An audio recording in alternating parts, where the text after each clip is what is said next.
Cada domingo, mi propia madre me llevaba de la mano hasta la sala de oración y cerraba la puerta diciendo: «Sé una buena sierva para el hombre de Dios, mi hija». A los 9 años, ya sabía que el precio de la bendición divina se pagaba con mi cuerpo y mi silencio. Hola, mis queridos y queridas. Qué alegría poder conversar con ustedes hoy. Soy Concepción Guadalupe Ramírez. Tengo 73 años bien vividos y vivo aquí en la tranquila San Cristóbal de las Casas en Chiapas. Nací en Ocosingo, un pueblito pequeño en el interior de Chiapas, pero la vida me trajo a estas tierras hace muchos años y aquí hice mi rinconcito de paz. Hoy mis días están llenos con la mayor bendición que Dios podría darme: mis nietecitos. Tengo 4 nietos maravillosos: Laurita de 8 años, Pedrito de 6, Clarita de 4 y el pequeñito Gabriel de apenas 2 añitos. Ellos son la luz de mi vida, la razón de mi sonrisa todas las mañanas. Mi hija Mariana vive aquí cerquita, a 2 calles de distancia, y todos los días deja a los niños conmigo mientras va a trabajar en el hospital donde es enfermera. Muy tempranito, suena el timbre y esas caritas sonrientes invaden mi casa trayendo alegría. Les preparo el desayuno: atole de avena con canela para Laurita, que es igualita a su abuela en sus preferencias; pan con mantequilla y chocolate caliente para Pedrito, y papilla de frutas para los más pequeños. Después es hora de historias, juegos y mucho cariño. Con los niños redescubrí el mundo.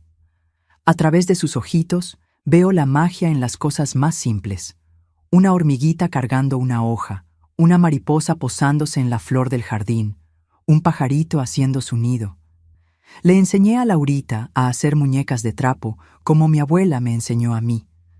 Pedrito adora cuando le cuento historias de mi infancia en Chiapas, menos las partes tristes, claro.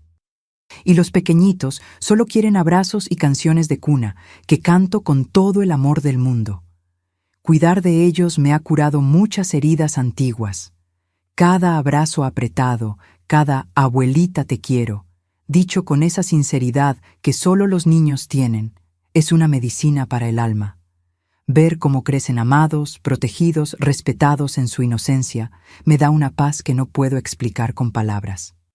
Es como si a través de ellos pudiera revivir mi propia infancia, pero esta vez del modo correcto, del modo que debería haber sido. Ah, y ustedes que me están viendo ahora, ¿me hacen un favor? Denle clic al botoncito de me gusta y suscríbanse al canal. Esto ayuda a esta abuelita a llegar a más personas con sus historias. Y cuéntenme aquí en los comentarios desde qué pueblito o ciudad me están viendo y a qué hora del día encontraron este video. ¿Por la mañanita con el café, después de la comida o ya de noche? Siempre leo todos los comentarios y me hace tan feliz saber de dónde son ustedes y cuándo sacan un tiempito del día para escuchar las historias de esta abuelita. Cuéntenme, ¿sí? Vamos a crear una cadena de cariño. Saben, mis queridos, hoy quiero compartir con ustedes una historia que guardé en silencio por muchos años. Una historia sobre cómo la fe verdadera puede ser confundida con ceguera y cómo las personas que deberían protegernos a veces son las que más nos lastiman. Es difícil hablar sobre esto, incluso después de tanto tiempo, pero siento que necesito contarlo para que otras niñas puedan ser protegidas y para que otras mujeres encuentren el valor para romper el silencio. Cuando era niña, allá en Ocosingo, la iglesia era el centro de nuestra vida. Mi madre decía que Dios tenía planes especiales para cada uno de nosotros, pero yo no imaginaba qué tipo de plan estaba reservado para mí. Todavía recuerdo el olor a cera de las velas y el miedo que sentía cada domingo cuando la campana sonaba llamando al culto. Fue un tiempo de mucha confusión y dolor, pero también fue donde aprendí que la verdadera luz a veces viene de los lugares más inesperados. Nací en 1952, en una casita sencilla de adobe y teja en las afueras de Ocosingo.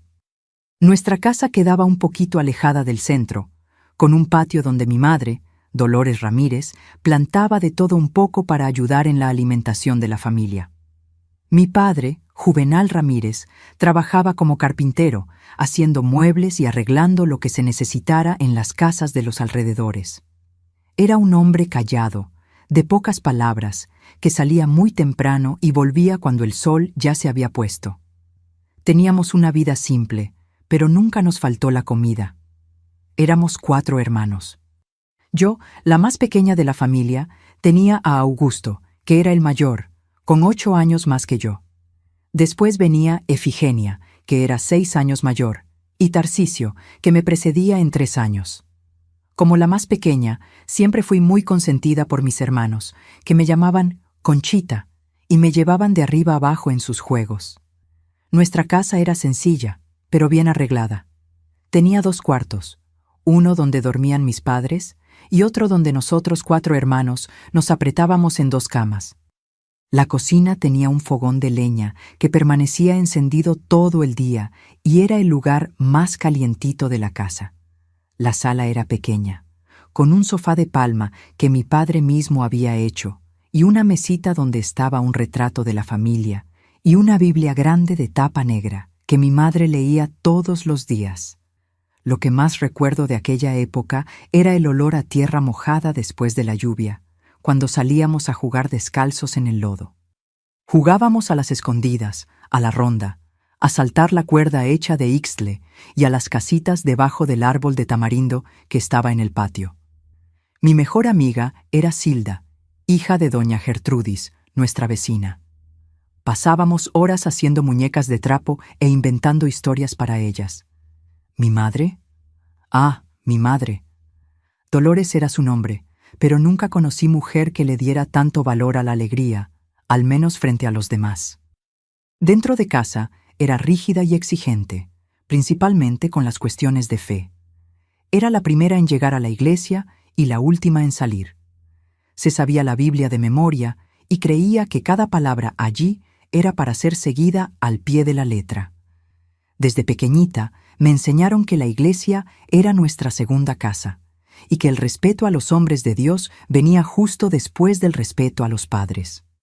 Nuestra congregación era la iglesia de la Promisión Divina, una iglesia pequeña, blanca, con una cruz de madera bien en lo alto que reunía a unas 30 familias de la región.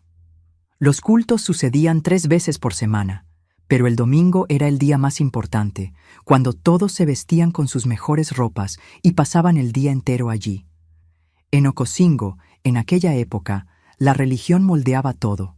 Las fiestas del año giraban en torno al calendario religioso. Teníamos la fiesta de la Virgen de Guadalupe en diciembre, cuando las casas se adornaban con banderines coloridos y había procesión por las calles. En septiembre era el tiempo de las fiestas patrias, con fogatas, bailes y mucha música, que era la única música que mi madre permitía. Y eso con reservas. Comíamos elotes asados, tamales, atole, pan de fiesta y tomábamos ponche de frutas que los adultos preparaban semanas antes. En la escuela yo era una niña tranquila, que no daba problemas, me gustaba estudiar y tenía facilidad con las letras. La profesora Leonora siempre decía que yo tenía un futuro por delante, que podría hasta ser maestra algún día. Yo soñaba con eso. Me imaginaba enseñando a otros niños lejos de allí, tal vez en la Ciudad de México, que para mí parecía un lugar mágico y distante. Fue más o menos a los 7 años que comencé a notar que había algo diferente conmigo. Mi madre comenzó a separarme de mis hermanos en ciertas ocasiones. Mientras ellos podían ir a jugar después del culto del domingo, yo tenía que quedarme para clases especiales de doctrina. Ella peinaba mi cabello con cuidado. Me ponía un vestido blanco que se guardaba solo para esas ocasiones y me decía: «Tú eres especial, Concepción. Dios te escogió para una misión». Recuerdo una vez. Debía tener unos 8 años cuando pregunté a mi madre por qué solo yo necesitaba quedarme para esas clases. Ella apretó mi brazo con fuerza, los ojos brillando de un modo que me daba miedo, y dijo: «Nunca cuestiones los designios del Señor. Es un honor ser elegida. Tienes que agradecer de rodillas por la bendición que recibiste». Y fue así como crecí entre los juegos en el patio con mis hermanos y Silda, las clases en la escuela rural y los largos domingos en la iglesia, que comenzaban con alegría y terminaban con un nudo en el estómago que yo no sabía explicar. Mi padre casi no interfería en mi crianza. Cuando estaba en casa, se quedaba en el portal haciendo pequeños tallados en madera o leyendo el periódico que venía una vez a la semana de la capital. Las cuestiones de educación y religión eran territorio de mi madre, y ni él se atrevía a cuestionarlas. Y fue así hasta los 12 años, cuando todo comenzó a cambiar. Nuestra iglesita recibió un nuevo guía espiritual venido de una ciudad más grande. El anterior, don Antenor, ya estaba viejito y no conseguía conducir los cultos con el vigor que la congregación esperaba. El nuevo líder llegó una mañana de domingo, vestido de blanco, con una sonrisa que mostraba todos los dientes y una voz que parecía un trueno. La iglesia entera quedó en silencio cuando comenzó a predicar, y vi a mi madre llorar de emoción por primera vez. «Es un enviado de Dios», susurró, apretando mi mano. «Un verdadero profeta entre nosotros». Fue en mi cumpleaños número 13, en mayo de 1965, que todo comenzó a cambiar de un modo que marcaría mi vida para siempre. Recuerdo como si fuera hoy. Mamá había hecho un pan de elote con piloncillo, mi preferido, e invitó a algunas personas de la iglesia para una celebración sencilla después del culto dominical. Yo estaba usando un vestido nuevo, azul claro, que mi hermana Efigenia había cosido especialmente para la ocasión. Después de las felicitaciones y la pequeña celebración, cuando ya nos estábamos preparando para volver a casa, mi madre se acercó con una sonrisa diferente en su rostro. «Nuestro guía quiere hablar contigo, Concepción. Es un honor especial en el día de tu cumpleaños». Sentí un escalofrío recorrer mi espalda. Las clases especiales con el antiguo don Antenor eran apenas conversaciones sobre la Biblia, donde él, ya viejito y de vista cansada, me pedía que leyera pasajes en voz alta y después explicaba los significados. Pero el nuevo guía era diferente. Desde su llegada, en el año anterior, había transformado nuestra pequeña congregación. Los cultos ahora duraban horas, con personas llorando, gritando y hasta desmayándose cuando él imponía las manos.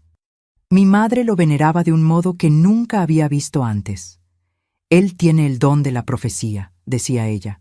«Puede ver el futuro y el pasado de las personas. Puede curar enfermedades y expulsar demonios». Aquel domingo de mayo, fui llevada de la mano hasta la sala de los fondos de la iglesia. Era un cuarto pequeño que servía de oficina y biblioteca para el guía espiritual. Tenía una mesa de madera oscura, algunas sillas y estanterías llenas de libros religiosos. Un crucifijo grande colgaba de la pared y había un olor fuerte a incienso en el aire. «Déjanos a solas», le dijo a mi madre con aquella voz que parecía venir de las profundidades de la tierra. Ella asintió con los ojos bajos en señal de respeto, y antes de salir se volvió hacia mí y dijo: «Sé una buena sierva para el hombre de Dios, mi hija. Recuerda que fuiste elegida». Cuando la puerta se cerró, me quedé allí parada, de pie, sin saber qué hacer o decir. Él se sentó en la silla detrás de la mesa y se quedó observándome por un tiempo que pareció una eternidad. «¿Sabes por qué estás aquí, Concepción?», preguntó finalmente. Para aprender más sobre la Biblia, señor», respondí vacilante. Él soltó una risa corta. «No solo eso. Estás aquí porque tu madre hizo una promesa. Ella prometió que si Dios curaba a tu padre de aquella pulmonía hace 7 años, ofrecería a su hija menor para el servicio del Señor». Me quedé confundida. No recordaba que mi padre hubiera estado tan enfermo, pero yo era muy pequeña en esa época. «¿Qué tipo de servicio, señor?». Él se levantó y dio la vuelta a la mesa, quedando muy cerca de mí, tan cerca que pude sentir el olor a clavo de su loción. «El servicio más sagrado que existe, aquel que solo las elegidas pueden prestar». Lo que sucedió en aquella sala aquel día y en los domingos que siguieron, tardé muchos años en poder procesarlo. En mi cabeza de niña, criada para obedecer y nunca cuestionar a las autoridades religiosas, aquello era un tipo de ritual, un sacrificio necesario para garantizar las bendiciones de Dios para mi familia. El precio de la bendición, como él lo llamaba. Tu silencio es tu mayor prueba de fe, me decía siempre al final, cuando yo ya estaba con los ojos llenos de lágrimas y el alma en pedazos. Si le cuentas a alguien, estarás desobedeciendo a Dios, y tu familia entera será castigada. Y yo le creía. ¿Cómo no creerle? Desde que nací, aprendí que su voz, primero la de don Antenor, después la de este hombre, era la voz del propio Dios en la tierra. Mi madre me esperaba del lado de afuera, siempre con una mirada orgullosa, como si yo hubiera cumplido una misión sagrada. Ella me abrazaba, pasaba la mano por mis cabellos y decía: «Así es, hija. Es así como agradecemos a Dios por todas las bendiciones que nos da». En casa, las cosas comenzaron a cambiar también. Mi madre pasó a tratarme de forma diferente a mis hermanos. Mientras ellos tenían que ayudar en las tareas domésticas, yo era perdonada. Concepción ya hace el trabajo más importante para esta familia, decía ella cuando mi hermana Efigenia se quejaba. Gané un cuarto solo para mí cuando Augusto salió de casa para trabajar en otra ciudad, un privilegio inimaginable hasta entonces. Pero esos privilegios no compensaban el vacío que crecía dentro de mí. Comencé a alejarme de los otros niños de mi edad. Ya no jugaba más con Silda, que no entendía por qué yo había cambiado tanto. En la escuela, la profesora Leonora notó que yo estaba más callada, menos interesada en los estudios. «¿Qué está pasando, Concepción?», me preguntó un día después de clase. «Eras una alumna tan dedicada y ahora parece que estás siempre con el pensamiento lejos». Casi le conté. Llegué a abrir la boca, pero las palabras del guía resonaron en mi cabeza. «Tu silencio es tu mayor prueba de fe». Y cerré la boca nuevamente. Sacudí la cabeza y dije apenas que estaba cansada. Por la noche, acostada en mi cama, lloraba bajito para que nadie me oyera. Rezaba pidiendo a Dios que me explicara por qué aquello estaba sucediendo, por qué yo había sido elegida para aquel tipo de servicio. A veces soñaba que estaba corriendo por un campo abierto, lejos de la iglesia, lejos de aquella sala, lejos de aquel hombre, pero siempre despertaba en la misma cama, en la misma casa, con el mismo destino esperándome cada domingo. Una tarde, cuando yo ya tenía casi 14 años, estaba ayudando a mi madre a preparar la cena. Reuniendo valor, le pregunté: «Mamá, ¿por qué solo yo tengo que quedarme después del culto? ¿Por qué Efigenia nunca necesitó ir a las clases especiales?». Ella soltó el cuchillo con que estaba cortando las verduras y me miró con aquella expresión severa que yo tanto temía. «Porque tú eres especial, Concepción. Tú fuiste elegida. Es un honor que no todas merecen». «Pero yo no quiero ser especial, mamá. Yo no me gusta». No conseguí terminar la frase. La bofetada vino rápida y fuerte, dejando mi mejilla ardiendo. «Nunca más repitas eso. ¿Crees que estoy feliz entregándote? ¿Crees que es fácil para una madre? Pero es necesario. Es el precio que pagamos por las bendiciones que recibimos. Tu padre estaría muerto si no fuera por este sacrificio. Tus hermanos no tendrían que comer. Nuestra casa habría sido llevada por la inundación el año pasado. ¿Quieres cargar con la culpa por todas esas desgracias?». Bajé la cabeza, las lágrimas corriendo silenciosamente. «No, mamá». «Entonces agradece por ser la elegida. Muchas niñas quisieran estar en tu lugar». Aquellas palabras me causaron un horror aún mayor. ¿Sería que había otras niñas pasando por lo mismo en otras congregaciones? ¿Sería que aquello era realmente normal, como mi madre y el guía hacían parecer? Comencé a observar a otras niñas de mi edad en la iglesia.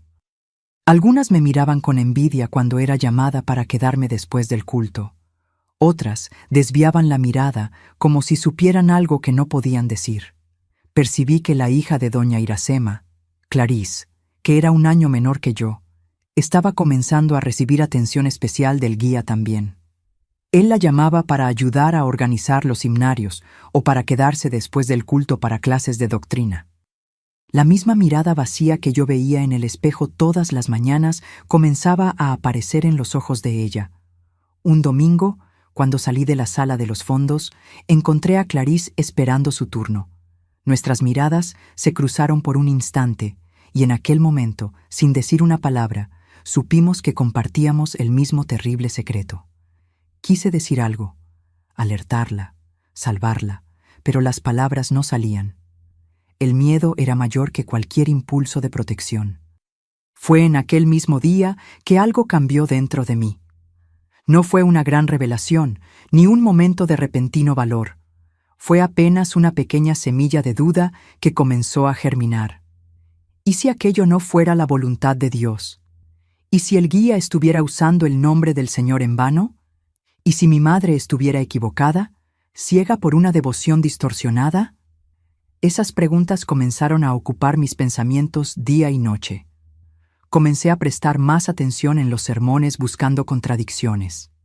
Comencé a leer la Biblia a escondidas, no apenas los pasajes que él seleccionaba, sino el libro entero, tratando de entender por mí misma. Y cuanto más leía, más aquella semilla de duda crecía. Pero todavía faltaba mucho para que encontrara el valor de cuestionar abiertamente o de buscar ayuda. El miedo todavía era demasiado grande. El control que él y mi madre ejercían sobre mí era casi absoluto. Y así continué domingo tras domingo, entrando en aquella sala, dejando una parte de mi alma allí cada vez que salía.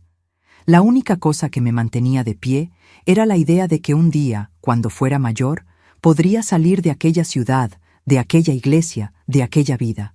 Soñaba con la Ciudad de México, con estudiar, con ser maestra, como la señora Leonora había sugerido. Ese sueño, por más distante que pareciera, era la única luz al final de aquel túnel interminable de domingos. Los años fueron pasando, y aquel ritual terrible continuó formando parte de mi vida como si fuera algo normal. Yo ya tenía 15 años cuando percibí que nuestra familia parecía prosperar de una forma que las otras no conseguían. Mi padre recibió una propuesta para abrir una pequeña carpintería propia. Mi hermano Augusto volvió de su temporada fuera con dinero suficiente para comprar un pedazo de tierra. Efigenia consiguió un buen matrimonio con el hijo del dueño de la tienda, un joven trabajador y respetado en la comunidad. ¿Ves, Concepción? Son las bendiciones que tu sacrificio trae para nosotros, mi madre decía, como si aquello debiera consolarme. Y de cierto modo funcionaba. Si al menos mi sufrimiento traía algún bien para las personas que yo amaba, tal vez valiera la pena. Era así como intentaba convencerme para soportar la carga, pero con el pasar del tiempo, el guía fue volviéndose más exigente, más controlador. Ya no bastaban los domingos después del culto. Ahora mandaba llamarme en días aleatorios, diciendo que había recibido orientaciones divinas para sesiones especiales de oración. Mi madre siempre acataba sin cuestionar, llevándome hasta la iglesia a cualquier hora del día o de la noche. Ella necesita venir ahora, él decía. Y allá íbamos nosotras, incluso si fuera durante la cena, incluso si fuera tarde en la noche. Mi padre comenzó a extrañar esas salidas, pero siempre que cuestionaba, mi madre respondía: «Son cosas de iglesia, Juvenal, tú no entenderías». En una de esas noches, cuando volvíamos a casa bajo un cielo estrellado típico del campo chiapaneco, reuní valor y dije: «Mamá, yo no aguanto más. Por favor, no me hagas volver allá». Ella paró de caminar y me miró con una expresión que yo nunca había visto antes. No era rabia ni decepción, era miedo. «Tú no entiendes, hija. No podemos parar ahora». Él dijo que si el sacrificio fuera interrumpido, todas las bendiciones se transformarán en maldiciones. Tu padre perderá la carpintería, Augusto perderá las tierras, Efigenia perderá al marido, y algo terrible sucederá con Tarcisio. ¿Qué tipo de Dios haría eso, mamá? ¿Qué tipo de Dios castigaría a personas inocentes? No blasfemes, susurró, mirando alrededor, como si alguien pudiera oírnos en aquel camino desierto. No es Dios quien castiga. Son los demonios que están siempre al acecho, esperando una brecha en nuestra fe para atacar. El guía es nuestra protección contra ellos. Percibí en aquel momento que mi madre estaba tan presa como yo, solo que en una prisión diferente. La prisión del miedo, de la superstición, de una fe distorsionada por años de manipulación. Pero eso no hacía más fácil soportar lo que yo pasaba. En la escuela, mis notas comenzaron a caer drásticamente. La profesora Leonora, preocupada, llamó a mi madre para una conversación. Concepción era una de las mejores alumnas, pero ahora mal consigue concentrarse. ¿Ha pasado algo en casa? Ella está pasando por un periodo de prueba espiritual, mi madre respondió, usando las mismas palabras que el guía usaba. Es algo necesario para la maduración del alma. La profesora no pareció convencida, pero en aquella época y en aquel lugar, cuestionar la autoridad de los padres o de la iglesia no era común. Aún así, ella intentó ayudarme a su manera, ofreciendo clases extras, prestándome libros, tratando de reencender mi interés por los estudios. Fue a través de uno de esos libros que encontré un poco de escape. Era una novela sobre una joven del interior que va a estudiar a la capital y se convierte en una profesional respetada. Yo me aferré a esa historia como un náufrago se aferra a un pedazo de madera. La leía y releía a escondidas, soñando que un día aquella podría ser mi historia también. Mientras tanto, en la iglesia, las cosas se ponían cada vez más intensas. El guía había construido un verdadero imperio de devoción. Las personas lo trataban como a un semidios, creyendo que podía prever el futuro, curar enfermedades, alejar maldiciones. Su influencia se extendía más allá de Ocosingo, alcanzando comunidades vecinas. Con esa creciente popularidad, él se volvía cada vez más osado, cada vez más seguro de su impunidad. El número de elegidas aumentó. Además de mí y de Clarice, por lo menos otras 3 niñas fueron cooptadas para el servicio especial. Nos encontrábamos a veces en los rincones de la iglesia, intercambiando miradas que decían más que palabras. Un club silencioso de almas heridas, unidas por un secreto terrible que ninguna de nosotras osaba compartir. Una de esas niñas, Celina, hija de campesinos de una comunidad vecina, no aguantó la presión. Un día simplemente desapareció. Se dijo que había huido a la Ciudad de México, pero los rumores que corrían en voz baja sugerían algo mucho más sombrío. Ella cuestionó la autoridad del guía, oí a mi madre comentar con otra devota. Dios la castigó por su desobediencia. Aquello me heló por dentro. ¿Sería ese el destino de cualquiera de nosotras que osara rebelarse?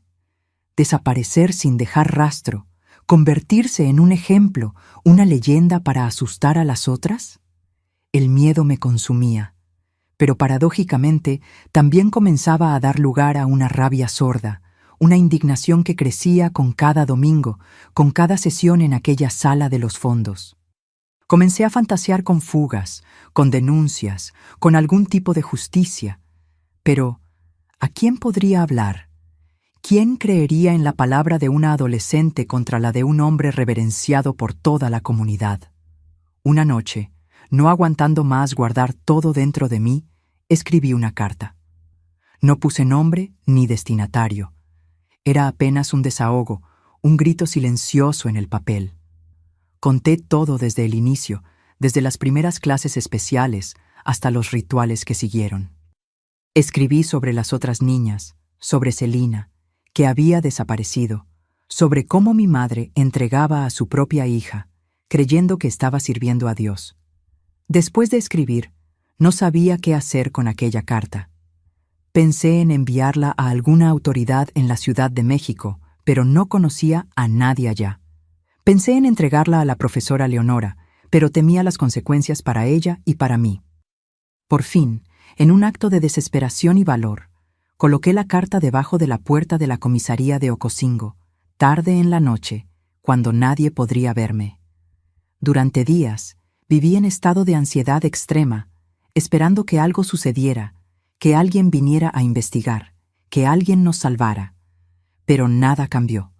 Los días continuaron iguales, los domingos continuaron siendo días de terror. Las sesiones especiales continuaron sucediendo en aquella sala de los fondos. Más tarde, descubrí que el comisario era primo del guía y un frecuentador asiduo de la iglesia. La carta probablemente fue a parar directamente a las manos de él y de allí, quién sabe, a las llamas de alguna hoguera. Ese fracaso casi me quebró por completo. Sentí que no había salida, que estaba condenada a vivir aquella pesadilla por el resto de mi vida. Comencé a tener pensamientos sombríos, a considerar alternativas desesperadas para escapar de aquella situación. Fue en esa época que conocí a Ramiro, un joven que se había mudado recientemente a Ocosingo. Él venía de Tuxtla Gutiérrez y tenía ideas diferentes, más abiertas. No frecuentaba nuestra iglesia, lo que ya lo colocaba bajo sospecha a los ojos de la comunidad. Lo encontré por primera vez en el mercado, donde ayudaba al tío a vender artesanías. «Tú siempre pareces tan triste», me dijo un día, cuando paré para mirar los objetos de madera tallada que recordaban el trabajo de mi padre. «Tus ojos no combinan con tu edad». Aquella observación tan simple y directa me cogió desprevenida. Nadie nunca había notado mi tristeza, o al menos nadie había tenido el valor de mencionarla. Por un instante sentí ganas de contarle todo, de desahogarme, de pedir ayuda, pero el miedo todavía era mayor. «Es impresión tuya», respondí, desviando la mirada. «Si tú lo dices», se encogió de hombros, pero continuó observándome con aquellos ojos que parecían ver más allá de las apariencias. Nos encontramos otras veces, siempre por casualidad, siempre con conversaciones breves y aparentemente sin importancia. Pero cada uno de esos encuentros era como una pequeña ventana abriéndose hacia un mundo diferente. Un mundo donde yo podría ser apenas una joven normal, sin el peso de aquel terrible secreto. Mi madre notó esos cambios sutiles en mi comportamiento. «Andas diferente, Concepción, más rebelde». «No sé de qué está hablando, mamá». El guía también lo notó. Él dijo que ya no estás recibiendo las bendiciones con el mismo espíritu de humildad. Eso es peligroso, hija, muy peligroso. La mención de que el guía había notado algún cambio en mí me llenó de pavor. Significaba que él estaba observando, analizando, tal vez preparándose para algún tipo de castigo. Recordé a Celina y el miedo volvió con fuerza total. El domingo siguiente, él fue especialmente cruel durante la sesión especial. «¿Crees que puedes escapar?», susurró en mi oído mientras yo temblaba incontrolablemente. «Tú me perteneces, tu alma me pertenece. Nadie va a creerte, nadie va a ayudarte». Salí de aquella sala más quebrada que nunca. Mi madre me esperaba del lado de afuera, como siempre, pero esta vez no había orgullo en sus ojos, apenas una ansiedad mal disfrazada. «¿Qué sucedió allá adentro?» «Nada diferente de lo normal, mamá», respondí sin conseguir mirarla a los ojos. Él dijo que estás siendo tentada por el demonio, que necesitas ser purificada». Aquellas palabras me causaron un escalofrío. Purificada era un término que él usaba para sus rituales más extremos, aquellos que involucraban ayunos prolongados, vigilias nocturnas y, a veces, hasta castigos físicos bajo el pretexto de expulsar espíritus malignos. «No, mamá, por favor, estoy bien. No estoy siendo tentada por nadie». Pero ella no parecía oírme. Sus ojos tenían aquel brillo fanático que yo conocía también. «Él sabe lo que es mejor, hija. Él tiene el don de la visión. Si él dice que necesitas ser purificada, entonces es porque tu alma está en peligro». Aquella noche no conseguí dormir. Sabía que algo terrible estaba siendo preparado para mí, algo que podría ser el fin de cualquier esperanza de escape que yo todavía pudiera tener. Pensé en huir aquella misma noche, en simplemente tomar el camino e ir para cualquier lugar lejos de allí. Pero, ¿para dónde? ¿Cómo sobreviviría? ¿Y qué sucedería con mi familia? La respuesta llegó al día siguiente, cuando volví de la escuela. Mi madre me esperaba con una expresión solemne. El guía recibió una revelación. «Tú vas a participar en un ritual especial de purificación el próximo domingo. Vas a quedarte recluida en la iglesia por 3 días, en ayuno y oración». El pánico se apoderó de mí. 3 días sola con él, sin testigos, sin protección, sin comida para mantenerme fuerte. Era una sentencia de muerte para mi alma, tal vez hasta para mi cuerpo. «No puedo, mamá. Tengo pruebas en la escuela el lunes. Ya hablé con la profesora Leonora. Ella entiende la importancia de tu jornada espiritual. Sentí una punzada de traición. Hasta la profesora Leonora, la única persona en quien yo confiaba mínimamente, había sido cooptada para aquella locura. O tal vez ella apenas no tuviera elección, así como nadie parecía tener en aquella ciudad dominada por el miedo y la superstición. Fue en ese momento, sintiéndome completamente acorralada, que tomé una decisión desesperada. Necesitaba hablar con Ramiro.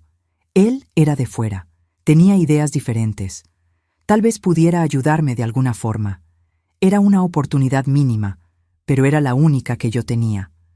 Aquella tarde me escapé de casa diciendo que iba a comprar hilo para mi madre en la tienda. Corrí hasta el mercado, rezando para encontrar a Ramiro en el puesto del tío. Y allí estaba él, arreglando pequeñas esculturas de madera. «Necesito tu ayuda», dije sin rodeos, la voz temblando de miedo y urgencia. Él pareció sorprendido con mi abordaje directo, pero asintió. «¿Qué sucedió?» No conté todo. No tenía valor todavía. Apenas dije que estaba en peligro, que necesitaba salir de la ciudad antes del domingo, que algo terrible me esperaba si no huía. Ramiro me miró por un largo momento, como si estuviera evaluando si yo estaba diciendo la verdad o si era apenas una adolescente dramatizando. Por fin dijo: «Tengo un primo en San Cristóbal que puede albergarte por un tiempo. Puedo arreglar un viaje para ti con un comerciante que va para allá mañana». Una ola de alivio me inundó, seguida inmediatamente por una nueva ola de pánico. ¿Y mi familia? ¿Qué va a pasar con ellos cuando descubran que huí? «No sé», Ramiro respondió honestamente. «Pero, ¿qué va a pasar contigo si te quedas?» Aquella pregunta quedó resonando en mi cabeza mientras volvía a casa. ¿Qué sucedería conmigo si me quedaba? ¿Acabaría como Celina, desaparecida sin dejar rastros? O peor, ¿continuaría allí año tras año siendo ofrecida como un sacrificio en nombre de una fe distorsionada? La noche fue de insomnio y angustia. Por la mañana, arreglé un pequeño atillo con lo poco que tenía de valor, algunas ropas, el libro que la profesora Leonora me había dado, una pequeña medalla que había sido de mi abuela. Escondí todo debajo de la cama, esperando el momento cierto para salir. Pero el destino tenía otros planes para mí. Al mediodía, mientras ayudaba a mi madre a preparar la comida, oímos golpes fuertes en la puerta. Era uno de los diáconos de la iglesia, con el rostro contorsionado de rabia. «¿Dónde está tu hija blasfemadora?», gritó en cuanto mi madre abrió la puerta. «¿De qué estás hablando, Josafat?», mi madre preguntó confusa. «Ella fue vista conversando con aquel forastero en el mercado ayer, aquel que se burla de nuestra fe. El guía ya lo sabe todo. Él quiere verla inmediatamente». Mi sangre se heló en las venas. Alguien me había visto con Ramiro y lo había reportado al guía. Mi plan de fuga había sido descubierto antes mismo de ser puesto en práctica. «¿Es eso verdad, Concepción?». Mi madre se volvió hacia mí, los ojos desorbitados de miedo e indignación. No valía la pena negar. «Sí, mamá, él es apenas un conocido. No hice nada malo». Conocer personas de fuera ya es malo. El diácono Josafat vociferó. «Especialmente alguien que tiene pacto con el enemigo». ¿Pacto con el enemigo? Él es apenas un muchacho que vende artesanías en el mercado. «¡Silencio!», mi madre gritó, sorprendiéndome con su vehemencia. «Vas a la iglesia ahora mismo y vas a explicarte al guía, y vas a pedir perdón de rodillas por tu comportamiento». Percibí en aquel momento que no tenía elección. Si resistía, solo empeoraría la situación. Tal vez, si me mostraba arrepentida, conseguiría ganar algún tiempo, posponer el ritual de purificación y encontrar otra forma de escapar. «Sí, mamá», respondí, bajando la cabeza en una demostración de sumisión. Caminamos en silencio hasta la iglesia, el diácono Josafat al frente como un guardia conduciendo a una prisionera, mi madre luego atrás murmurando oraciones, y yo en el medio, sintiendo como si estuviera caminando hacia la horca. La iglesia estaba vacía a aquella hora del día, excepto por la presencia del guía que nos esperaba en la sala de los fondos, aquella misma sala que había sido escenario de tantos horrores a lo largo de los años. «Déjenos a solas», dijo al diácono y a mi madre con aquella voz que no admitía contestación. Mi madre vaciló por primera vez. Tal vez yo debería quedarme para ayudar en la orientación espiritual. No será necesario, hermana Dolores. Esto es entre mí, la niña y Dios. Reticente, ella salió cerrando la puerta tras de sí, y una vez más me vi sola con él en aquella sala maldita. Entonces, Concepción, comenzó, la voz peligrosamente calma, oí decir que andas haciendo amistades prohibidas. Aquella confrontación en la sala de los fondos fue la peor de todas. El guía no se contuvo apenas en palabras duras o amenazas veladas. Su furia se manifestó de forma física, dejando marcas que no conseguía esconder en los días siguientes. Esto es solo el comienzo de la purificación, dijo al final, ajustando sus vestiduras como si nada hubiera sucedido. El domingo entenderás el verdadero significado de servir a Dios. Cuando salí de aquella sala, mi madre aguardaba del lado de afuera, el rosario enrollado en los dedos, los labios moviéndose en oración silenciosa. Al ver mi estado, sus ojos se desorbitaron por un instante, pero luego volvieron a la expresión resignada de siempre. «Es por tu bien», fue todo lo que dijo mientras caminábamos de vuelta a casa. Aquella noche, acostada en la cama, sintiendo dolores que iban mucho más allá de lo físico, tomé una decisión. No importaba cómo, no importaba el precio, yo necesitaba escapar antes del domingo. La idea del ritual de purificación de 3 días me llenaba de un terror que no consigo describir ni hoy, tantos años después. Intenté hablar con Ramiro nuevamente, pero descubrí que él y el tío habían dejado la ciudad a toda prisa. Corría el rumor de que el guía los había declarado siervos del demonio e incitado a la congregación contra ellos. Mi última esperanza de fuga había desaparecido. Los días que siguieron fueron un borrón de miedo y desesperación. Mi madre mal me dejaba salir de casa, excepto para ir a la escuela. E incluso así, el diácono Josafat me acompañaba en el trayecto como un guardia. En casa, ella me hacía rezar por horas, leer pasajes específicos de la Biblia sobre obediencia y sacrificio, preparándome para lo que vendría. El sábado a la noche, víspera del día fatídico, no conseguí dormir. Pasé horas mirando al techo, imaginando formas de escapar, aún sabiendo que todas las puertas estaban cerradas para mí. Fue entonces que recordé algo que la profesora Leonora había dicho en una clase. A veces, cuando no podemos cambiar una situación por fuera, necesitamos cambiarla por dentro. ¿Qué significaba eso para mí en aquel momento? Que aunque no pudiera huir físicamente, tal vez pudiera encontrar una forma de resistir internamente, de no permitir que él quebrara completamente mi espíritu. Era una idea frágil, pero era todo lo que yo tenía. Domingo llegó, implacable como siempre. Era domingo de Pascua, una fecha especial en el calendario religioso, lo que significaba que la iglesia estaría llena, incluyendo visitantes de congregaciones vecinas. Mi madre me vistió con un vestido blanco, símbolo de pureza, una ironía cruel, considerando lo que me aguardaba. «Hoy es un día especial», dijo mientras arreglaba mi cabello. «El guía anunciará públicamente que fuiste elegida para un retiro espiritual de 3 días. Es un honor, Concepción. Muchas niñas quisieran estar en tu lugar». La miré a través del espejo, tratando de entender cómo una madre podía entregar a la propia hija de aquella forma. ¿Será que ella realmente creía que aquello era un llamado divino? ¿O estaba tan presa en su propia telaraña de miedo y devoción ciega que no conseguía más distinguir lo correcto de lo errado? La iglesia estaba realmente llena aquella mañana. Reconocí rostros de otras comunidades, familias enteras que habían venido a prestigiar el culto especial de Pascua. Nos sentamos en la primera fila, como siempre. Mi madre a mi derecha, orgullosa y altiva, mi padre a mi izquierda, ajeno como siempre a lo que realmente sucedía, y mi hermano Tarcisio, al lado de él, el único de la familia que a veces me miraba con una expresión que sugería que tal vez él sospechaba de algo. El culto comenzó con los himnos habituales, seguidos por las lecturas y oraciones. El guía estaba particularmente inspirado aquel día. su voz tronando por el espacio, sus manos gesticulando dramáticamente mientras hablaba sobre sacrificio, redención y obediencia. Así como Cristo se entregó en la cruz, debemos entregarnos al servicio de Dios, clamaba caminando de un lado a otro del púlpito. Así como Abraham estaba dispuesto a sacrificar a su hijo Isaac, debemos estar dispuestos a sacrificar lo que nos es más precioso. La congregación respondía con améns fervorosos. Algunas personas llegaban a levantarse, tomadas por la emoción. El clima era de éxtasis colectivo, el tipo de ambiente donde la razón se pierde y el fanatismo prospera.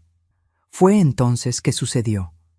En el auge de su sermón, tomado por un fervor casi febril, el guía apuntó directamente a mí y a mi madre, sentadas en la primera fila. «¡Vean a esta mujer!», exclamó, indicando a mi madre. «Una verdadera sierva de Dios que no duda en entregar a su propia hija como ofrenda en mi altar para recibir la gracia del Señor». Un silencio repentino cayó sobre la iglesia. Aquellas palabras dichas de aquella forma sonaban extrañas. No era el tipo de cosa que se decía en público, incluso en nuestra congregación, donde el fanatismo era la norma. Era demasiado específico, demasiado personal, y la elección de las palabras «mi altar» en vez de «altar de Dios» revelaba una arrogancia que, por un momento, pareció chocar incluso a los fieles más devotos.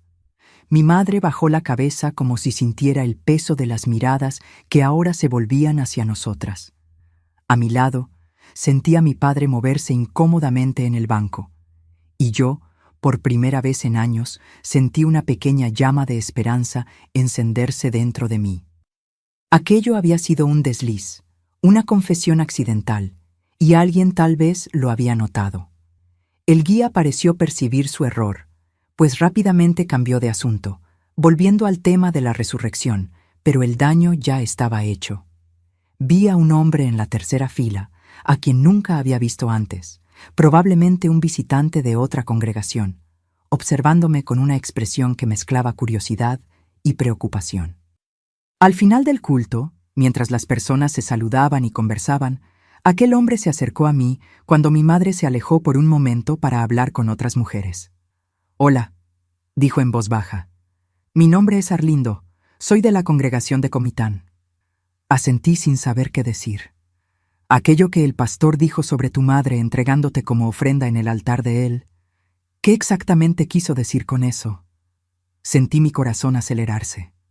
Era la primera vez que alguien cuestionaba abiertamente aquella situación. La primera vez que alguien parecía percibir que había algo errado allí. «No sé», respondí, la voz casi inaudible, el miedo todavía controlando mis palabras. «¿Estás bien?», insistió, notando mi inquietud. «Pareces asustada». En aquel momento vi a mi madre volviendo en nuestra dirección, el rostro contraído al percibir que yo estaba conversando con un extraño. Vi al guía observando de lejos, los ojos entrecerrados.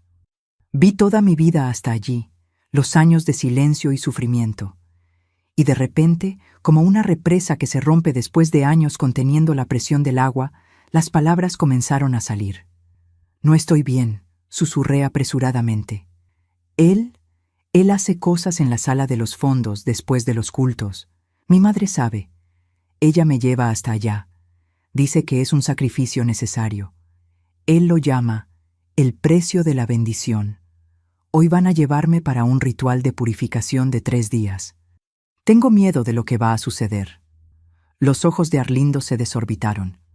Miró rápidamente al guía, después a mi madre que se aproximaba, y entonces de vuelta a mí. «No te preocupes», dijo, la voz firme, a pesar del choque evidente en su rostro. «Voy a buscar ayuda». Antes de que pudiera decir algo más, mi madre llegó a nuestro lado. «Concepción, el guía quiere hablar contigo. Es hora de prepararse para el retiro». Arlindo intervino rápidamente. «Señora, acabo de invitar a su hija para nuestra celebración de Pascua en Comitán la próxima semana. Tenemos muchos jóvenes de la edad de ella. Sería una buena oportunidad para que ella conociera a otros miembros de nuestra congregación». Mi madre lo miró con desconfianza. Agradezco la invitación, pero Concepción tiene compromisos espirituales aquí. Tal vez en otra ocasión. Claro, entiendo. Arlindo respondió con una sonrisa educada que no alcanzaba sus ojos. Fue un placer conocerlos. Que Dios los bendiga. Mientras nos alejábamos, miré hacia atrás una última vez. Arlindo estaba conversando con otros hombres de su congregación, gesticulando de forma discreta, pero urgente. Algo en su mirada me dio un vislumbre de esperanza, pero era tan frágil que apenas osé aferrarme a ella. Mi madre me llevó hasta la sacristía, donde el guía ya preparaba los elementos para el ritual. «Déjanos a solas por un momento, hermana Dolores», dijo. «Necesito explicar a Concepción lo que sucederá en los próximos 3 días». En cuanto mi madre salió, él se aproximó, los ojos brillando con una mezcla de rabia y algo todavía más perturbador. «Te vi conversando con aquel hombre. ¿Qué le dijiste?» «Nada, señor», respondí, tratando de mantener la voz firme. «Él apenas me invitó a un evento en su congregación. Él me estudió por un largo momento, como si tratara de leer mi mente. No importa. En algunas horas, él y todos los otros visitantes se habrán ido, y tú estarás aquí sola conmigo por 3 días. Tengo grandes planes para tu purificación, Concepción. Cuando terminemos, estarás tan quebrada que nunca más pensarás en desobedecer o cuestionar». El terror que sentí en aquel momento fue indescriptible. No había más ninguna duda sobre lo que me esperaba. Aquello no tenía nada que ver con fe, con Dios, con purificación espiritual. Era sobre poder, control, perversión. Y yo estaba completamente a merced de él. Las horas siguientes pasaron como en una niebla. Hubo una comida de confraternización en el patio de la iglesia, con las familias reunidas, comida abundante, conversaciones animadas. Yo estaba allí físicamente, pero mi mente estaba distante, buscando desesperadamente una salida que no existía. Alrededor de las 3 de la tarde, cuando el sol comenzaba a perder fuerza, el guía hizo un anuncio. «Hermanos y hermanas, quiero compartir con ustedes una bendición especial que el Señor nos concedió. La joven Concepción, hija de nuestra dedicada hermana Dolores, fue elegida para un retiro espiritual de 3 días. Ella permanecerá aquí en la iglesia, en ayuno y oración, recibiendo enseñanzas especiales para fortalecer su fe y prepararse para una misión que Dios tiene para ella». Hubo murmullos de aprobación, miradas de admiración dirigidas a mi madre. Algunas mujeres incluso vinieron a abrazarla, felicitándola por el honor concedido a su hija. «El retiro comenzará al ponerse el sol», continuó el guía. «Pido a todos que se retiren hasta entonces para que podamos preparar el ambiente espiritual adecuado». Las personas comenzaron a dispersarse, volviendo a sus casas o preparándose para el viaje de retorno a las comunidades vecinas. Vi a los visitantes de Comitán reuniéndose cerca del camino, incluyendo a Arlindo, que miraba en mi dirección con una expresión que no conseguí descifrar. Mi madre me llevó a casa para coger algunas ropas y objetos personales para los 3 días. «No necesitas llevar muchas cosas», dijo ella. «Apenas lo esencial. No te olvides de tu Biblia». Mientras arreglaba un pequeño hatillo como un condenado, preparándose para la ejecución, oí voces alteradas viniendo de la sala. Mi padre raramente levantaba la voz, por eso me sorprendí al reconocer su tono áspero. «No tiene sentido, Dolores, 3 días sola con aquel hombre. ¿Qué es ese tal de retiro espiritual? ¿Por qué solo Concepción? ¿Por qué no otras niñas de la iglesia?» «Tú no entiendes, Juvenal. Es un honor, una bendición. Concepción fue elegida porque tiene un don especial». «¿Qué don?» «Ella es apenas una niña.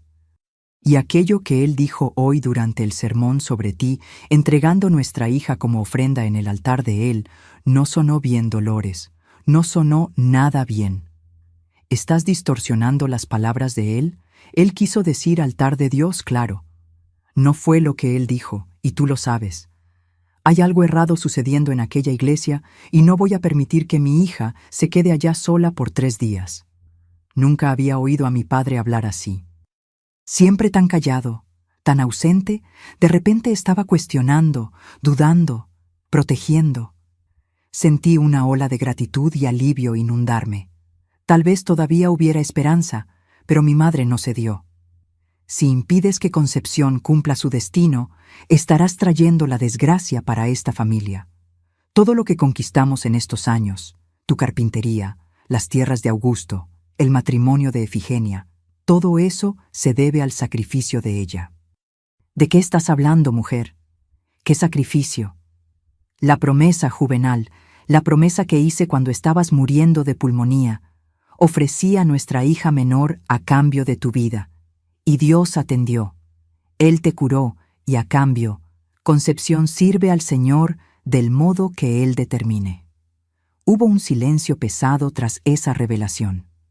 Cuando mi padre habló nuevamente, su voz estaba baja, controlada, pero llena de una rabia contenida que yo nunca había oído antes. ¿Me estás diciendo que hace años permites que nuestra hija sea qué exactamente, Dolores? ¿Qué sucede en esas clases especiales? ¿Qué sucede después de los cultos cuando la llevas para la sala de los fondos y la dejas sola con aquel hombre? Mi madre no respondió inmediatamente. Cuando lo hizo, su voz estaba embargada. No sé los detalles, no quiero saber.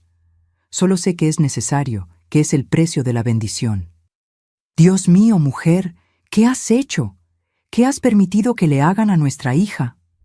La discusión fue interrumpida por golpes fuertes en la puerta.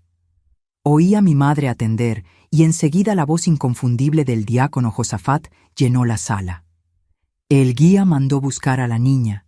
Ya casi es hora de la puesta del sol. El ritual necesita comenzar puntualmente. Ella no va a ningún lado. La voz de mi padre sonó firme, sorprendiendo a todos. ¿Cómo así, hermano Juvenal? El retiro espiritual ya fue anunciado para toda la congregación. No me importa. Mi hija no va a quedarse sola con aquel hombre por 3 días. Hubo un momento de silencio tenso y entonces la voz de Josafat, ahora baja y amenazadora. ¿Estás cuestionando la autoridad de nuestro guía espiritual? ¿Es esto una rebelión contra Dios? No estoy cuestionando a Dios. Estoy cuestionando a un hombre que usa el nombre de Dios para sus propios propósitos. Oí pasos pesados y enseguida mi padre apareció en la puerta del cuarto. Su rostro estaba pálido, pero determinado. Concepción, coge apenas lo esencial. Vamos a salir de aquí ahora.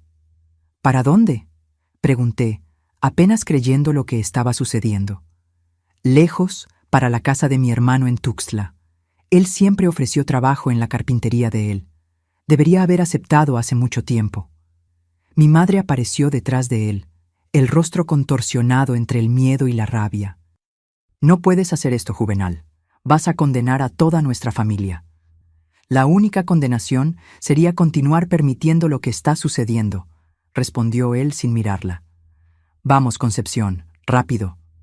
Mientras juntaba mis pocas cosas, oí al diácono Josafat salir apresuradamente, probablemente para avisar al guía de lo que estaba sucediendo. Sabía que no teníamos mucho tiempo. Mi padre intentó convencer a Tarcisio para que viniera con nosotros, pero mi hermano, confundido con todo lo que estaba sucediendo, miraba de mi padre a mi madre sin saber qué hacer. «Voy a quedarme con mamá», dijo finalmente. «Alguien necesita cuidar de ella». No hubo tiempo para despedidas prolongadas. Mi padre cogió una pequeña bolsa con sus herramientas de carpintero y algunas pertenencias y salimos por los fondos de la casa, evitando la calle principal donde podríamos ser vistos. Caminamos rápidamente en dirección al camino que llevaba fuera de la ciudad. El sol se estaba poniendo, pintando el cielo de naranja y púrpura, cuando oímos voces y pasos aproximándose. Mi padre me jaló para detrás de un arbusto y nos quedamos allí agachados, apenas respirando, mientras un grupo de hombres de la iglesia pasaba, liderados por el diácono Josafat. «Deben estar yendo para el camino principal», uno de ellos decía. «Necesitamos interceptarlos antes que salgan de la ciudad». Cuando las voces se alejaron, mi padre susurró: «Vamos a tener que cortar por el monte, seguir el arroyo hasta la bifurcación. Va a llevar más tiempo, pero es más seguro». Comenzamos a andar por el terreno accidentado, alejándonos cada vez más de la ciudad. La noche cayó completamente y solo teníamos la luz débil de la luna para guiarnos. Mis pies dolían, mi corazón latía descompasado, pero cada paso me llevaba más lejos de aquella sala de los fondos, de aquella vida de miedo y sumisión. Después de andar por lo que parecieron horas, llegamos a un pequeño claro, donde mi padre sugirió que descansáramos un poco.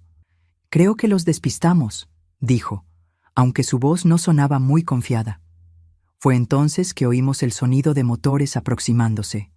Luces cortaron la oscuridad y voces masculinas comenzaron a llamar. «Juvenal, Concepción, sabemos que están ahí. Vuelvan a la ciudad ahora y el guía será misericordioso». Mi padre apretó mi mano. «No te muevas, no hagas ningún ruido». Nos quedamos allí inmóviles, mientras las luces de las linternas barrían la vegetación a nuestro alrededor. Estaba tan oscuro que no conseguíamos ver los rostros de los hombres, apenas siluetas moviéndose entre los árboles a pocos metros de distancia. «Deben haber seguido para Tuxtla por el camino principal», alguien dijo. «Vamos a dividirnos. Mitad sigue por el camino, mitad continúa la búsqueda aquí». Oímos el sonido de algunos vehículos alejándose, pero varias linternas continuaron escudriñando el área.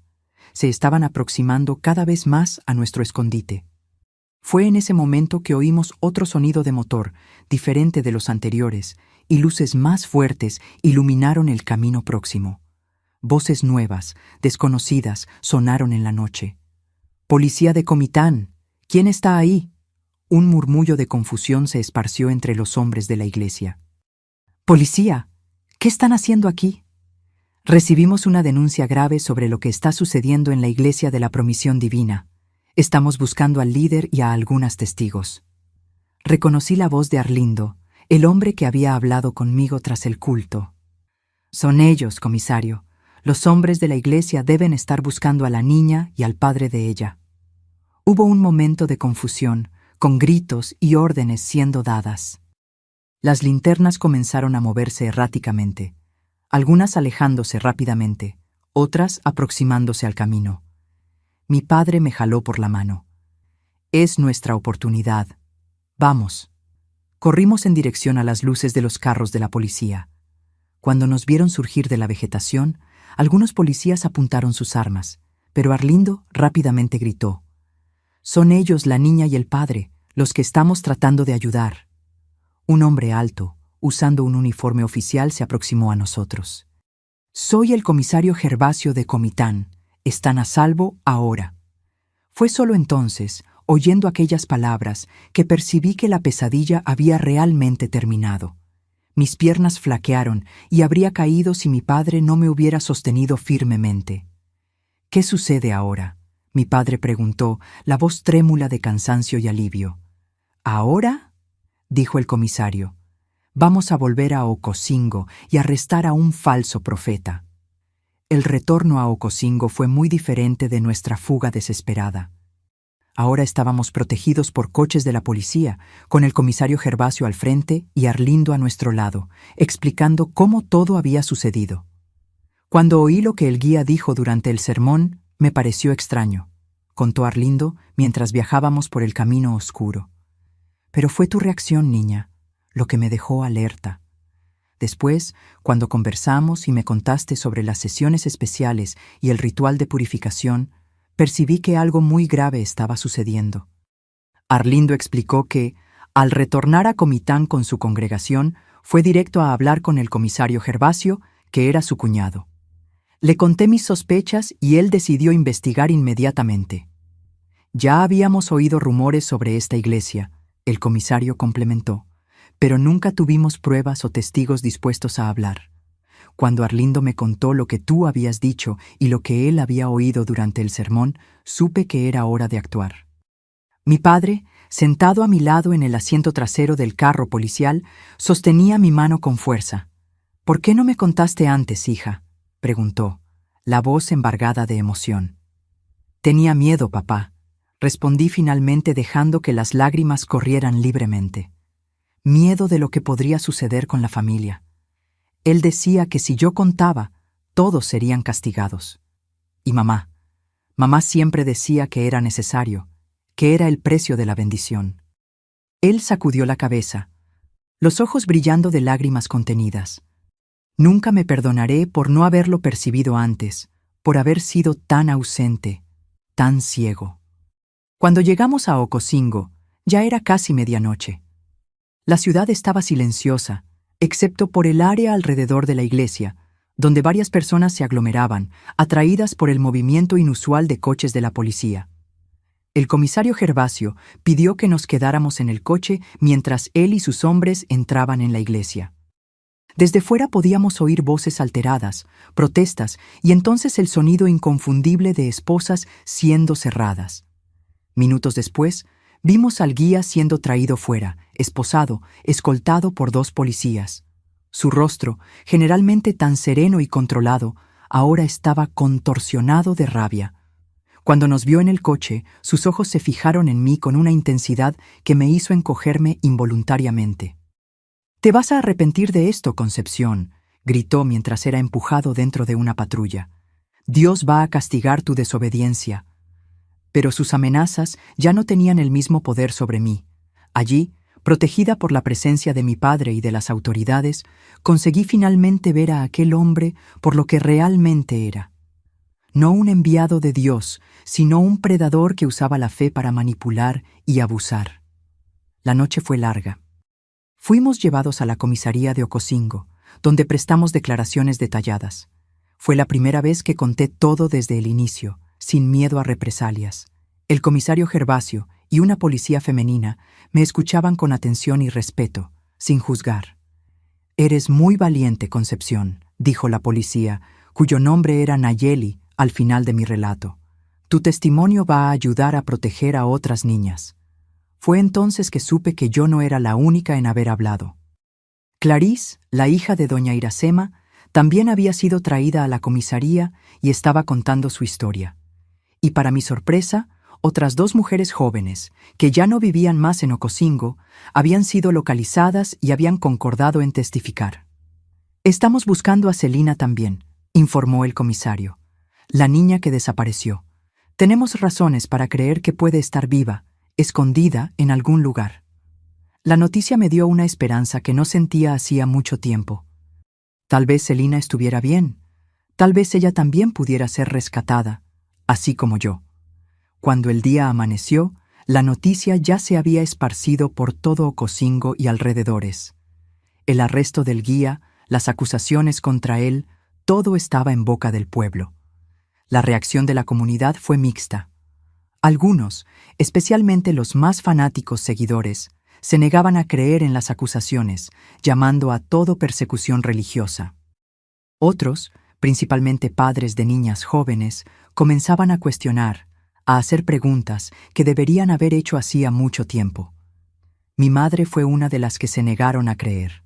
Cuando finalmente la vimos en la mañana siguiente, sus ojos estaban rojos de tanto llorar, pero no había compasión en su mirada, apenas rabia e incomprensión. «¿Qué han hecho?», gritó al ver a mi padre y a mí volviendo a casa, escoltados por un policía. «Han destruido todo. La iglesia, nuestra familia, nuestra reputación. ¿Y para qué? ¿Por causa de mentiras?».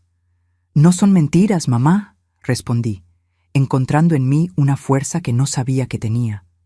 «Tú sabes que no lo son. Tú me llevabas hasta él. Tú cerrabas la puerta y te ibas. Tú sabías lo que estaba sucediendo allá dentro». Ella retrocedió como si hubiera recibido una bofetada. «Era necesario», susurró, pero su voz ya no tenía la misma convicción. «Era el precio de la bendición». «Lo sé. Tú repetiste eso por años.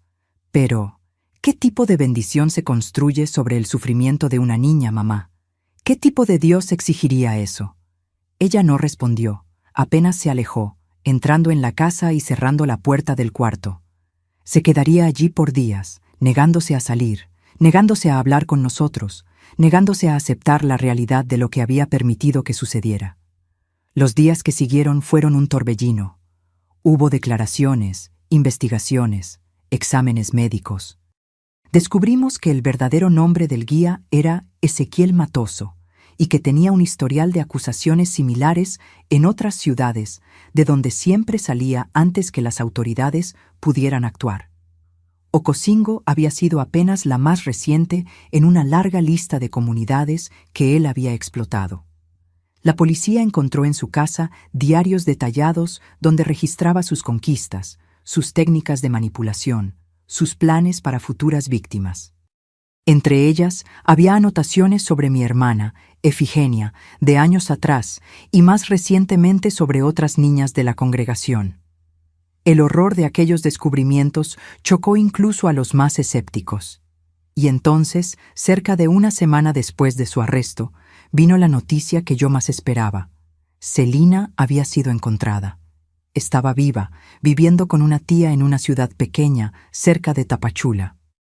Ella había conseguido huir después de un ritual de purificación semejante al que estaba siendo preparado para mí, y desde entonces vivía escondida, con miedo de ser encontrada y traída de vuelta. Con todas esas evidencias y testimonios, no había duda de que Ezequiel sería condenado. Pero para mí, la verdadera liberación no vino apenas de su arresto, sino de la ruptura del silencio, del fin del miedo, de la posibilidad de finalmente comenzar a curar heridas que habían quedado abiertas por tantos años. Mi padre, cumpliendo lo que había dicho en la noche de la fuga, decidió que no podíamos quedarnos más en Ocosingo. Había demasiadas memorias dolorosas allí, demasiadas miradas acusadoras, demasiados susurros a nuestras espaldas. Vendió la carpintería y la casa y usó el dinero para recomenzar en Tuxtla, en la casa de su hermano, como había sido el plan original. Mi madre, después de semanas de aislamiento y negación, finalmente concordó en ir con nosotros, aunque ya no era la misma persona. La fe ciega que había guiado toda su vida había sido destruida y ella parecía perdida como un barco sin timón. Llevaría años hasta que consiguiéramos reconstruir algún tipo de relación, y aún así nunca sería como antes. Tarcisio vino con nosotros para Tuxtla, pero Augusto y Efigenia, ya establecidos con sus propias familias, prefirieron quedarse. «Entendemos tu decisión», dijo Efigenia cuando nos despedimos, «pero no podemos abandonar todo lo que construimos aquí». Ella me abrazó largamente, susurrando a mi oído. «Perdóname por no haber percibido, por no haberte protegido como hermana mayor». «No había cómo supieras», respondí, retribuyendo el abrazo. Él engañó a todos. En Tuxtla comencé una nueva vida. Mi tío Ernesto, hermano de mi padre, era un hombre gentil y comprensivo que nos recibió con los brazos abiertos en su casa. Él tenía una hija, mi prima Ivonne, que tenía más o menos mi edad, y rápidamente nos hicimos amigas. Lo más importante, sin embargo, fue que pude retomar mis estudios. La escuela de Tuxtla era mayor y mejor estructurada que la de Ocosingo, y los profesores me incentivaron a recuperar el tiempo perdido. Estudié con ahínco, determinada a transformar mi sueño de ser maestra en realidad. Y fue así como, poco a poco, día a día, comencé a reconstruir mi vida a partir de los escombros. No fue fácil. Había pesadillas. Había días en que el peso de los recuerdos parecía insoportable, pero había también momentos de alegría, de descubrimiento, de esperanza. Una de las cosas más importantes en ese proceso de cura fue la ayuda de la doctora Elena, una psicóloga de Tapachula, que venía a Tuxtla una vez por semana. Fue a través de las conversaciones con ella que comencé a entender que lo que había sucedido conmigo no era culpa mía, que yo no había permitido el abuso, que había sido víctima de un sistema perverso de manipulación y control. «Tú sobreviviste, Concepción», me dijo en una de nuestras sesiones. «Y no apenas sobreviviste, sino que tuviste el valor de hablar, de denunciar, de romper el ciclo. ¿Sabes cuántas vidas salvaste con eso?» No había pensado en eso de esa forma, pero era verdad. Después del arresto de Ezequiel, otras víctimas en otras ciudades comenzaron a hablar.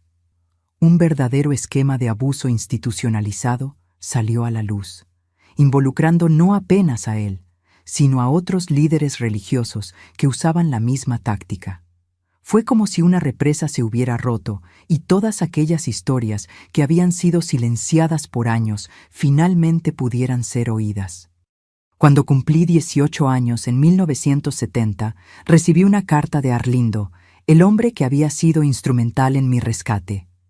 Él contaba que Ezequiel había sido condenado a muchos años de prisión y que la Iglesia de la Promisión Divina había sido cerrada.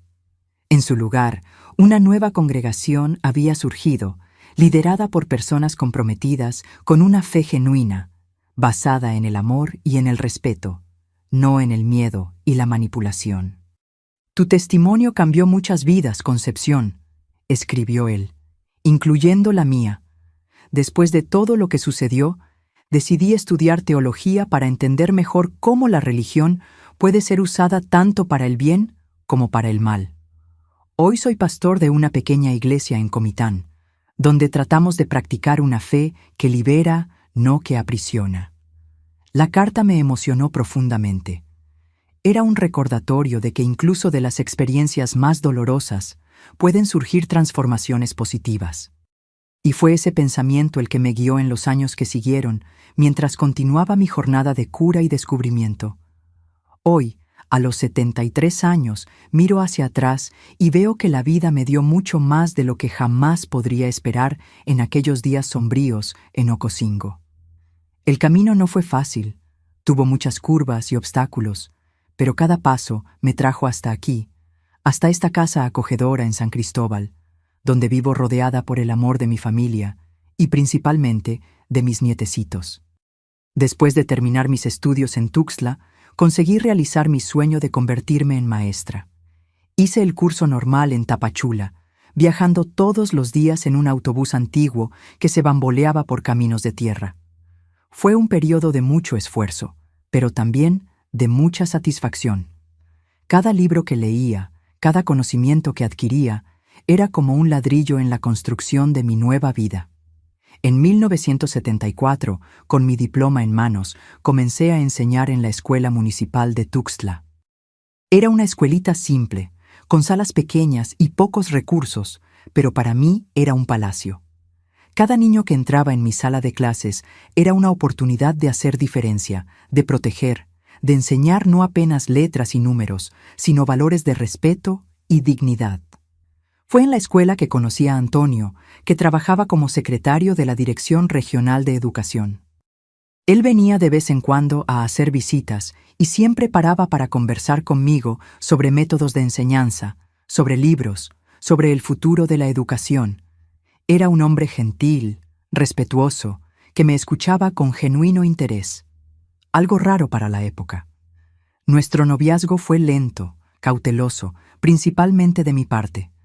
Las heridas del pasado todavía estaban abiertas y la idea de confiar en un hombre nuevamente era asustadora. Pero Antonio fue paciente, nunca me presionó, nunca exigió más de lo que yo estaba lista para dar. Apenas estuvo allí, constante, confiable, mostrando con acciones, no solo palabras, que era posible existir otro tipo de hombre en el mundo. Nos casamos en 1976, en una ceremonia simple, apenas con la familia y amigos próximos. Mi padre, que había reconquistado mi confianza con su arrepentimiento sincero y su esfuerzo para protegerme, me llevó al altar.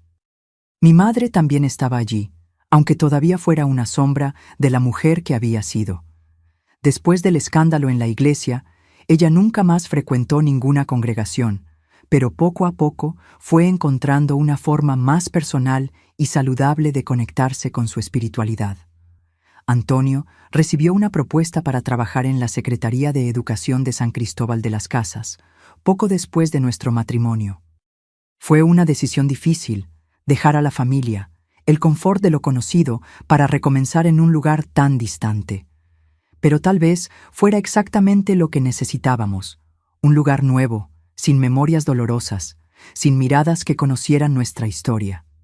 Y así, en 1977, nos mudamos para San Cristóbal. La ciudad, con sus calles de piedra, sus casas coloniales, su historia rica, me encantó inmediatamente. Había una belleza serena allí, un ritmo de vida diferente del que yo conocía en el campo chiapaneco. Y había oportunidades para Antonio en la Secretaría de Educación, para mí como profesora en una de las escuelas locales. Nuestra hija Mariana nació en 1979, llenando nuestra casa de alegría y nuestros corazones de un amor que yo no sabía que era posible. Sostuve a aquella bebita en los brazos por primera vez y prometí silenciosamente que ella nunca conocería el tipo de dolor que yo había conocido, que sería protegida, amada, respetada en su integridad. Y así fue. Criamos a Mariana con mucho amor, con diálogo abierto, con respeto por sus opiniones y elecciones. Ella creció como una niña fuerte, determinada, curiosa sobre el mundo. Desde temprano mostró interés por el área de la salud, siempre preguntando cómo funcionaban las cosas, siempre queriendo ayudar a quien estuviera sufriendo. No fue sorpresa cuando ella decidió estudiar enfermería. Se graduó con honores en la universidad en la Ciudad de México y poco después consiguió una plaza en el Hospital de San Cristóbal. Fue allí que conoció a Eduardo, un joven médico que acababa de llegar a la ciudad para su primer empleo después de la residencia. El matrimonio de ellos, en 2003, fue uno de los días más felices de mi vida. Ver a mi hija radiante en su vestido blanco, al lado de un hombre que la miraba con tanto amor y respeto, me dio una sensación de que el ciclo se había cerrado, que el dolor del pasado había sido transformado en algo bello y significativo. Y entonces vinieron los nietos. Primero Laurita, tan parecida a la madre en la determinación, pero con los ojos del padre. Después Pedrito, curioso y lleno de energía. Enseguida, la dulce Clarita, que desde pequeña mostró un talento especial para el dibujo. Y finalmente, el pequeñito Gabriel, con sus risitos dorados y su sonrisa que ilumina cualquier ambiente. Antonio se jubiló hace algunos años y yo también, después de más de 3 décadas enseñando. Pero la jubilación trajo un nuevo propósito: cuidar de los nietos mientras Mariana y Eduardo trabajan. Todos los días recibo a aquellos niños en mi casa y siento que estoy haciendo la cosa más importante del mundo. Con ellos revivo la infancia que me fue robada. Cuando hacemos muñecas de trapo juntos, cuando contamos historias debajo del árbol de ciruelo en el patio, cuando horneamos galletas de canela en la cocina, estoy dándoles lo que no tuve, pero también estoy curando a aquella niña herida que todavía vive dentro de mí. Cada abrazo apretado, cada «abuelita te quiero», dicho con aquella sinceridad que solo los niños tienen, es una medicina para el alma. Ver cómo ellos crecen amados, protegidos, respetados en su inocencia, eso me da una paz que no sé explicar con palabras. Mi relación con la fe también se transformó a lo largo de los años. Después de lo que viví, sería comprensible si hubiera rechazado completamente cualquier forma de espiritualidad.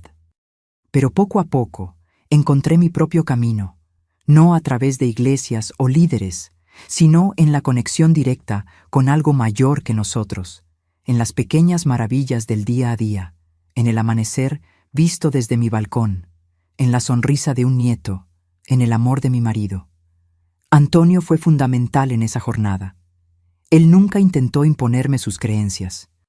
Había sido criado en una familia católica moderada, pero siempre estaba dispuesto a conversar, a explorar, a buscar conmigo un significado más profundo para nuestras vidas.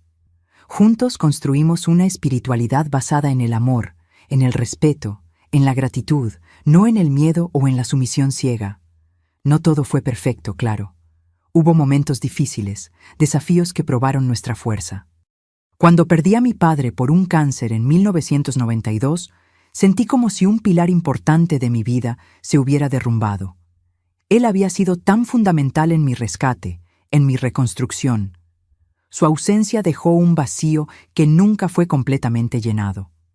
Mi madre vivió hasta 2010, pasando sus últimos años con nosotros en San Cristóbal. Nuestra relación nunca volvió a ser lo que era antes de que todo sucediera. Era imposible. Pero encontramos una forma de convivir, de compartir momentos, de apreciar el tiempo que nos quedaba juntas. Al final, creo que ella también encontró alguna paz, alguna redención. Mantuve contacto con algunas personas de Ocosingo a lo largo de los años. Clarice, que también había sido víctima del falso profeta, se casó y se mudó a la Ciudad de México, donde crió a su familia. Nos escribimos por muchos años, compartiendo nuestras jornadas de cura, nuestras conquistas, nuestras dificultades. Fue un apoyo importante tener a alguien que realmente entendía lo que yo había pasado. También supe, a través de cartas ocasionales, que Celina se había recuperado bien. Después de ser encontrada en Tapachula, fue acogida por una tía que la ayudó a retomar los estudios. Se convirtió en abogada y, irónicamente, se especializó en casos de abuso y explotación. Una forma de transformar su dolor en propósito, así como yo hice con la enseñanza. Arlindo y yo también mantuvimos contacto. Su iglesia en Comitán creció, no en números, sino en significado para la comunidad. Él se volvió conocido por su trabajo con jóvenes vulnerables, creando programas de educación y apoyo que ayudaron a transformar muchas vidas. Aprendí contigo que la verdadera fe libera, no aprisiona, me escribió cierta vez. Y así, poco a poco, con altos y bajos, con cicatrices que a veces todavía duelen, pero también con muchas alegrías y conquistas, llegué a este momento de mi vida. Sentada en el balcón de mi casa en San Cristóbal, observando a mis nietos jugar en el jardín, sintiendo el calor de la mano de Antonio sobre la mía, puedo decir que la vida, a pesar de todo, fue generosa conmigo. Cada arruga en mi rostro cuenta una historia de dolor, sí, pero también de superación, de amor, de crecimiento. Cada hilo blanco en mi cabello es un recordatorio de que sobreviví, de que no permití que aquellos eventos definieran quién soy, de que conseguí transformar el dolor en propósito, el miedo en valor, el silencio en voz. Y cuando miro a mis nietos, a Laurita explicando algo a su hermano con la paciencia de una maestra nata, a Pedrito construyendo castillos imaginarios con ramitas y piedras, a Clarita dibujando flores coloridas con sus crayones, a Gabriel corriendo detrás de una mariposa con risas de pura alegría, sé que valió la pena. Que cada lágrima, cada noche de pesadilla, cada momento de duda me trajo hasta aquí. Y aquí, en este momento, hay paz, gratitud, amor. Mis queridos que me acompañaron hasta aquí, compartir esta historia no fue fácil. Todavía hoy, después de tantos años, algunos recuerdos traen dolor. Pero aprendí que a veces necesitamos revisitar el pasado, no para quedar presos en él, sino para entender cómo llegamos hasta donde estamos, para reconocer nuestra propia fuerza, para dar sentido a nuestra jornada. Si estás pasando por alguna situación de abuso, sea físico, emocional o espiritual, quiero que sepas, no estás solo. No mereces eso. Y principalmente, existe un camino de salida, existe esperanza, existe vida, una vida plena y digna después del trauma. Aprendí que la edad no define nuestra fuerza, sino nuestra capacidad de recomenzar cada día. A los 16 años, pensé que mi vida había acabado, que nunca más sería capaz de confiar, de amar, de sentir alegría. Pero aquí estoy yo, 73 años bien vividos, rodeada de amor, con cicatrices, sí, pero también con muchas victorias para celebrar. Mis arrugas son mapas de sobrevivencia. Cada una cuenta una historia de dolor superado. Cuando me miro en el espejo, no veo apenas a una señora anciana. Veo a una guerrera que enfrentó a sus demonios y venció, que transformó su dolor en propósito, que encontró luz incluso en los momentos más oscuros.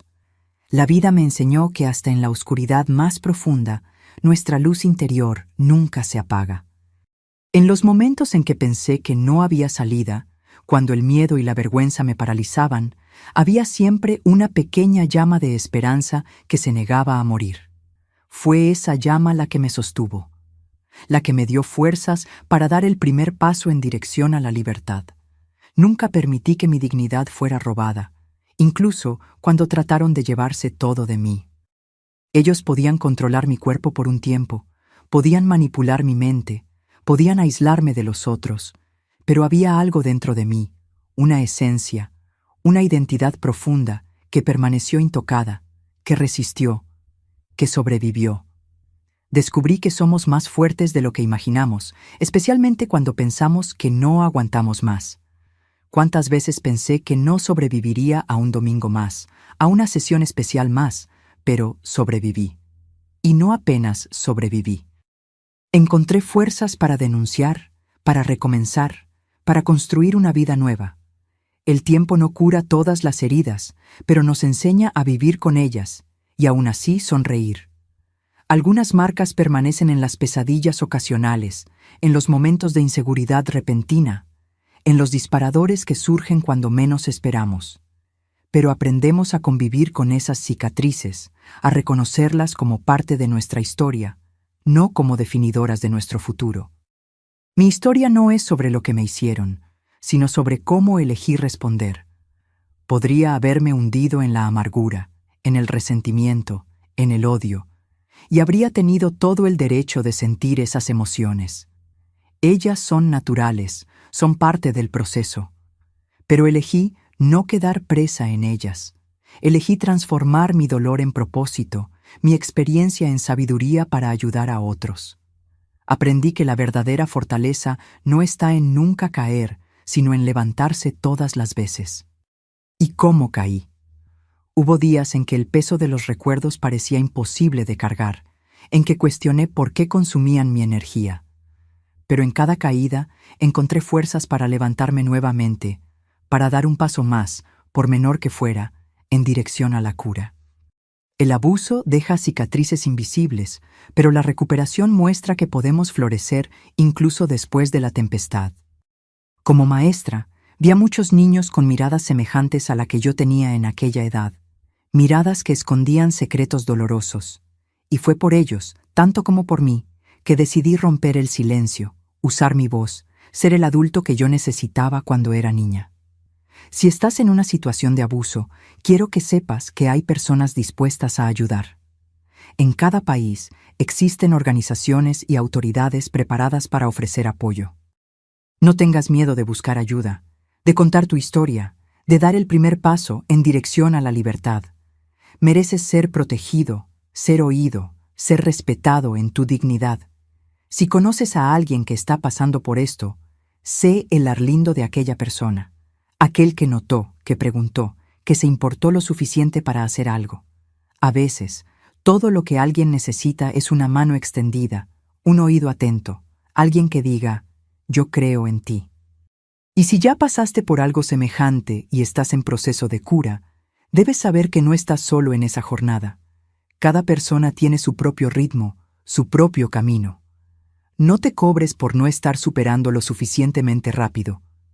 La cura no es lineal, tiene altos y bajos, avances y retrocesos. Sé paciente y gentil contigo mismo. A los padres y cuidadores, estén atentos. Observen cambios de comportamiento en sus niños. Creen un ambiente donde ellos se sientan seguros para hablar, para expresar incomodidad, para decir no. Enseñen sobre límites, sobre respeto al propio cuerpo, sobre confianza versus obediencia ciega. Y, principalmente, escuchen, realmente escuchen, cuando ellos intenten contar algo. Mis queridos, antes de terminar, tengo un pedido especial para ustedes. Si esta historia tocó su corazón, si encontraron algún valor, algún mensaje de esperanza en mis palabras, por favor, ayúdenme a alcanzar a más personas que puedan necesitar oír esto. Suscríbanse al canal Memorias de las Abuelas. Activen la campanita para recibir notificaciones de nuevos videos y, más importante, compartan este video ahora mismo con quien ustedes crean que puede beneficiarse de él. Cada compartir puede ser el rayo de esperanza que alguien necesitaba, la mano extendida en el momento exacto, la palabra que hace toda la diferencia. Puede ser la diferencia entre el silencio continuo y el valor de hablar, entre el aislamiento y la búsqueda de ayuda. No subestimen el poder de un simple compartir. Puede literalmente salvar una vida. Y dejen en los comentarios la palabra libertad si han visto hasta aquí. Esa palabra que tanto significa para mí, que representó mi mayor sueño durante aquellos años sombríos y que hoy es una realidad que celebro cada amanecer. Háganlo ahora. No esperen ni un minuto más. La dignidad y el respeto son derechos de todos. No importa edad, género, cultura o circunstancia. Nadie, absolutamente nadie, tiene el derecho de usar religión, amor, autoridad o cualquier otra cosa como excusa para abusar de otro ser humano. Esa es una verdad universal que trasciende fronteras y tiempos. Termino con el corazón lleno de gratitud por haberme escuchado, por haber abierto espacio en su vida para mi historia. Que sirva no como un relato de horror, sino como un testimonio de esperanza, de que es posible sobrevivir, de que es posible reconstruir, de que es posible transformar las peores experiencias en algo significativo. Como dice aquel viejo dicho de mi tierra, después de la tempestad más fuerte, el cielo queda más azul. Que todos nosotros podamos encontrar nuestro cielo azul, nuestra paz, nuestra libertad. Hasta pronto, mis queridos. Que Dios bendiga y proteja a cada uno de ustedes.